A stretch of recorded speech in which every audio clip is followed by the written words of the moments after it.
Hello students. आज हम BSc part 2 organic chemistry paper 2 unit 4 start कर रहे हैं कार्बोक्सिलिक अम्ल। जैसा कि हम जानते हैं कि कार्बोनिल समूह के साथ एक हाइड्रोक्सिल समूह जुड़ने पर COOH कार्बोक्सिलिक COOH कार्बोक्सिलिक समूह कहलाता है। इस समूह युक्त कार्बनिक यौगिक कार्बोक्सिलिक अम्ल कहलाते हैं। ये कार्बोनिल ग्रुप, ये हाइड्रोक्सिल ग्रुप और ये COOH कार्बोक्सिलिक ग्रुप। कार्बोक्सिलिक अम्लों का सामान्य सूत्र CnH2n + COOH होता है। ये अम्ल प्राकृतिक उत्पादों जैसे तेल, वसा, अम्लीय अम्ल, प्रोटीन प्रचुर मात्रा में पाए जाते हैं। इन अम्लों को वसा अम्ल भी कहते हैं। उच्चतर वसा अम्ल जैसे स्टायरिक अम्ल, पामिटिक अम्ल, ओलिक अम्ल और ट्राइग्लिसराल्डिहाइड के रूप में विभिन्न वसाओं और तेलों में पाए जाते हैं। नामकरण की जो इनकी पद्धति है, रूर पद्धति में इनका जो सोर्स है उसके आधार पर, जैसे HCOOH लाल चींटी इसलिए फार्मिक अम्ल कहते हैं। CH3COOH सिरका, इसको एसिटिक अम्ल कहते हैं। और CH3 CH2 CH2 COOH butter में पाया जाता है, इसे ब्यूटरिक अम्ल कहते हैं। लेकिन सारे अम्लों के नाम इस पद्धति से समझाना मुश्किल था, इसलिए फिर कोई डिराइव्ड सिस्टम आया जिससे एसिटिक अम्ल को मानते हुए सारों को उसके आधार पर नाम देने लगे। जैसे यहाँ पर इसको मिथाइल एसीटेट, इसमें ये एसिटिक अम्ल पे डाईमिथाइल ग्रुप लगा हुआ है तो डाईमिथाइल एसीटेट। किंतु ये भी सारे अम्लों के नामकरण के लिए उचित विधि नहीं थी। अतः IUPAC सिस्टम ऑफ नॉमेनक्लेचर से हम अम्लों के नाम समझाने लगे। जैसे ई के स्थान पर कोई भी एल्केन ई के स्थान पर ओइक एसिड रखते हैं, ये हम पहले से जानते हैं। Methanoic acid, ethanoic acid, butanoic acid, monocarboxylic acid, यहाँ पे 2 ग्रुप है तो डाइकार्बोक्सिलिक एसिड, 3 OH ग्रुप है तो ट्राइकार्बोक्सिलिक एसिड। इस तरह से हम नामकरण इनका करने लगे। अब हम देखते हैं नॉमेनक्लेचर के बाद कार्बोक्सिलिक अम्लों की समावयवता। समावयवता में क्या है? समावयवता किसको कहते हैं हम? कि एक से अधिक समान सूत्र हो किंतु संरचना सूत्र मतलब समान सूत्र हो लेकिन उनके गुण में भिन्नता हो, ऐसे यौगिकों को हम समावयवी कहते हैं। यहाँ जैसे कुछ एग्जाम्पल श्रृंखला समावयवता, पेंटेनोइक एसिड है, इसमें हम देख रहे हैं 5 कार्बन है, लेकिन यहाँ पर हमें ब्यूटेनोइक एसिड है जबकि दोनों का सूत्र समान है। लेकिन यहाँ पर क्या हो गया, एक चेन बन गई, इसलिए हम इसे चेन आइसोमर कहते हैं। पोजीशन आइसोमर में हम देखते हैं इसमें COH की स्थिति यहाँ पर है और यहाँ COH की स्थिति यहाँ पर है, इसको 2 मिथिल ब्यूटेनोइक एसिड कहते हैं। क्रियात्मक समूह CH3 CH2 COOH और एस्टर, यहाँ पर हमने देखा दोनों का सूत्र सेम है, लेकिन यहाँ पर COOH समूह है और यहाँ पर CH3 CO एस्टर समूह है। तो हम ऐसी स्थिति में इस समावयवता को क्रियात्मक समूह समावयवता कहते हैं।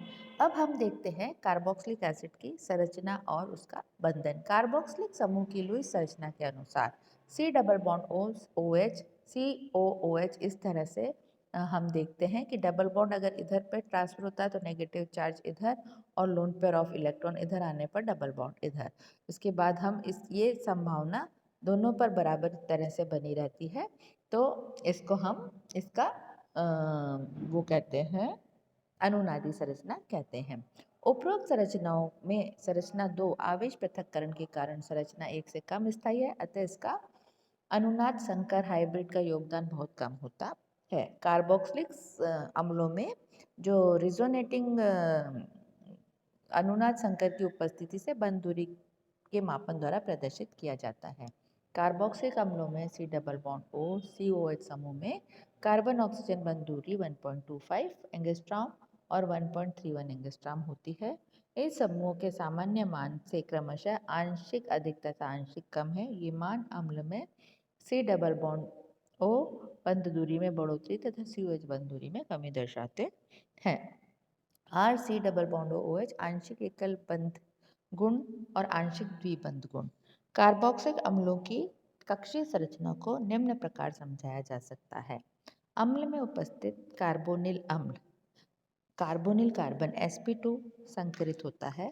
यह तीनों sp2 संकरित कक्षों को सिग्मा बंध निर्माण में प्रयुक्त करते हैं। ये सिग्मा बंध निम्न है: sp2 सिग्मा बंध कार्बोनिल ऑक्सीजन के साथ, sp2 सिग्मा बंध कार्बन के साथ, अल्फा कार्बन के साथ, sp3 सिग्मा बंध OH के साथ। तो ये तीन तो सिग्मा बंध यहाँ पर हमको दिखाई देते हैं। इस प्रकार सभी sp2 कक्षक एक ही तल में स्थित होते हैं जिनका बॉन्ड एंगल 120 डिग्री होता है। एक कार्बोनिल समूह की कार्बन के पास एक अनपेयर्ड p ऑर्बिटल होता है और ये p ऑर्बिटल यहाँ पर हमको दिखाई दे रहा है कि ये p ऑर्बिटल, ये unpaired p orbital double bond बनाता है। अम्ल में उपस्थित कार्बोनिल ऑक्सीजन भी sp2 संकरित होता है। एक sp2 कक्षक कार्बोनिल कार्बन के sp2 कक्षक के साथ sp2 सिग्मा बॉन्ड बनाती है, जबकि अन्य दो sp2 कक्षक अबंधी इलेक्ट्रॉन लोन पेयर उपस्थित उसमें रहता है। कार्बोनिल ऑक्सीजन के पास एक अप्रयुक्त p कक्षक विद्यमान रहता है। कार्बोनिल कार्बन तथा कार्बोनिल ऑक्सीजन के असंकरित p कक्षक परस्पर अतिव्यापन करके पाई बंध बनाते हैं। तो यहाँ पे कार्बन का और ऑक्सीजन का ये असंतृप्ति पाई बॉन्ड बनाता है। तो हम देखते हैं कार्बोनिल ऑक्सीजन के पास एक अप्रयुक्त p कक्षक विद्यमान रहता है। कार्बोनिल कार्बन तथा कार्बोनिल ऑक्सीजन के p कक्षक लेटरल ओवरलैपिंग से पाई बॉन्ड बनाते हैं। तो इस तरह से हमको कार्बोक्सिलिक समूह की आणविक संरचना दिखाई देती है। अब हम देखते हैं हाइड्रोक्सिल समूह का जो ऑक्सीजन परमाणु है वो भी sp2 संकरित होता है। दो sp2 संकरित कक्षक क्रमशः sp2 सिग्मा बंध sp2s सिग्मा बंध बनाते हैं। तीसरे sp2 संकरित कक्ष में एक अबंधी इलेक्ट्रॉन युक्त पेयर होता है। ऑक्सीजन के पास भी एक असंकृत p कक्षक विद्यमान होता है जिसमें एक अबंधी इलेक्ट्रॉन पेयर विद्यमान होता है।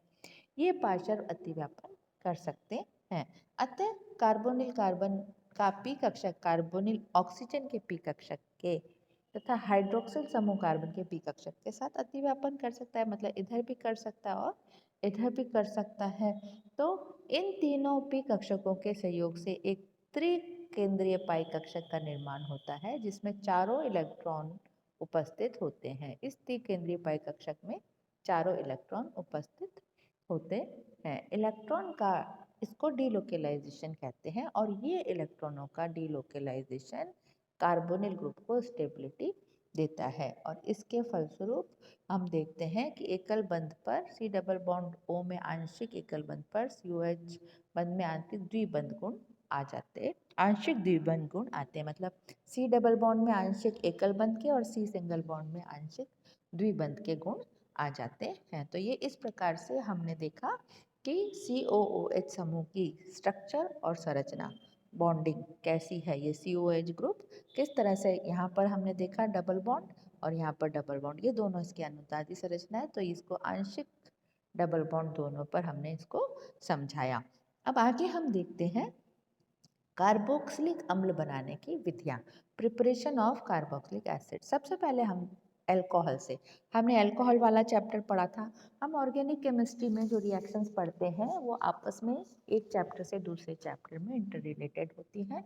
तो अल्कोहल वाला चैप्टर हमने पढ़ा था, उसमें हमने पढ़ा था कि प्राथमिक अल्कोहल अम्लीय K2Cr2O7 और अम्लीय Na2Cr2O4 अम्लीय कैमोनोफोर सोडियम क्रोमेट की उपस्थिति में कार्बोक्सिलिक अम्ल बनाती है।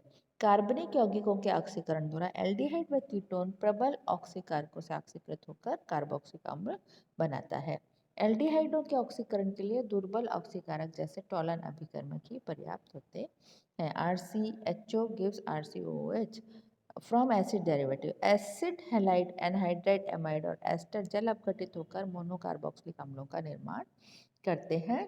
यह अभिक्रिया तनु अम्ल या क्षार की उपस्थिति में संपन्न होती है। यहाँ हम देखते हैं कि RCOCl H2 एसिड की उपस्थिति में एनहाइड्राइड RCOOC और H2O COOH RCONH2 अमाइड बनाता है। एस्टर का हम देखते हैं इस तरह से अम्ल व्युत्पन्न में जल अपघटित होने से की सरलता का क्रम निम्न है। कि कौन सा जल जल आसानी से जल अपघटित हो जाता है। RCOCl के बाद एनहाइड्राइड, एनहाइड्राइड के बाद एस्टर, एस्टर के बाद अमाइड। एल्किल साइनाइड का जल अपघटन, यहाँ पर हम एल्किल साइनाइड का जल अपघटन करके भी RCOH बनाते हैं, ये भी तनु अम्ल की उपस्थिति में होता है। तो इस प्रकार ये कुछ विधियाँ हुई अम्ल बनाने की। इसके बाद अगली विधि है एसिड हाइड्रोलिसिस के द्वारा। साइनाइड में अम्ल का ये इसका मैकेनिज्म है, जो हम यहाँ पे एल्किल का जल अपघटन कर रहे हैं। अम्ल की उपस्थिति में RC+H2O ये बनता है अमाइड जल अपघटन द्वारा आपके कार्बोक्सिलिक अम्ल बनता है। दूसरा क्षार उत्प्रेरक जल अपघटन, RCNOH, RCOHN, H2O ये जल अपघटन द्वारा कार्बोक्सिलेट आयन बनता है। एल्केनो के ट्राई हैलोजन व्युत्पन्न के जल अपघटन द्वारा, ऐसे ट्राई हैलोजन व्युत्पन्न जिसमें तीनों हैलोजन परमाणु समान कार्बन से जुड़े हों, जल अपघटित होकर कार्बोक्सिलिक अम्ल बनाते हैं। तो ट्राई हैलोजन, ऐसे ट्राई हैलोजन व्युत्पन्न जिसमें तीनों हैलोजन परमाणु जो है जल अपघटित होकर OH में बदल गए और फिर ये -H2O निकलकर इथेनोइक एसिड बनता है। तो इस प्रकार हमने देखा कि ये कुछ विधियाँ थी, अभी और भी विधियाँ हैं कार्बोक्सिलिक अम्ल बनाने की। यहाँ पर हमने देखा ऑक्सीडेशन ऑफ प्राइमरी अल्कोहल से, कार्बोनिक यौगिकों के ऑक्सीकरण से, एल्किल साइनाइड के अम्ल व्युत्पन्नों से, एल्किल साइनाइड के जल अपघटन से और एल्केन के ट्राई हैलोजन व्युत्पन्न के अपघटन से। तो अभी हमने आज कार्बोक्सिलिक एसिड का चैप्टर शुरू किया है। तो ये कार्बोक्सिलिक एसिड कौन से फंक्शनल ग्रुप हैं, उसके बाद इसका नामकरण, उसके बाद इसका classification, monocarboxylic acid, dicarboxylic acid, tricarboxylic acid, फिर इसकी आइसोमेरिज्म, फिर इसका स्ट्रक्चर एंड बॉन्डिंग, इसके उसके बाद स्ट्रक्चर एंड बॉन्डिंग के बाद प्रिपरेशन ऑफ कार्बोक्सिलिक एसिड को हमने पढ़ा। इसी चैप्टर को हम आगे नेक्स्ट वीडियो में कंटिन्यू करेंगे।